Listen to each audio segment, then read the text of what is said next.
बिस्मिल्लाहिर्रहमानिर्रहीम। अस्सलामुअलैकुम। BBC 11 headlines news से मैं हूं सबा मुनीर। नाज़रीन, आपको आगाह करें, पाकिस्तान में कोरोना वबा की चौथी लहर शिद्दत पकड़ने लगी है और मुस्बत केसेस की शरह बढ़कर 7.5% से भी ज़ायद हो गई।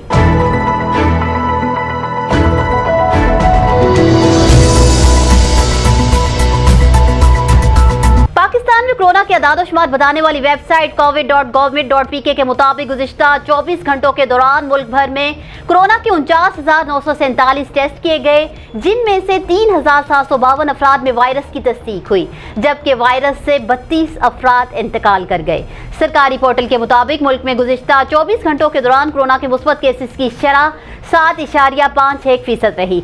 सरकारी पोर्टल के मुताबिक मुल्क में कोरोना से हलाकतों की तादाद 23,048 हो गई और मजमूई केसेस 10,08,446 तक जा पहुंचे हैं। इसके अलावा 24 घंटों के दौरान मुल्क भर में 1,641 मरीज कोरोना से सेहतयाब भी हुए हैं, जिसके बाद मजमूई तौर पर सेहतयाब होने वालों की तादाद 9,27,599 हो गई है, जबकि फाल केसेस की तादाद 57,799 है। न्यूज़ स्टूडियो से फिल वक्त इतना ही। मज़ीद तफसीलात और अपडेट्स के लिए देखते रहिए BBC 11 हेडलाइंस न्यूज़।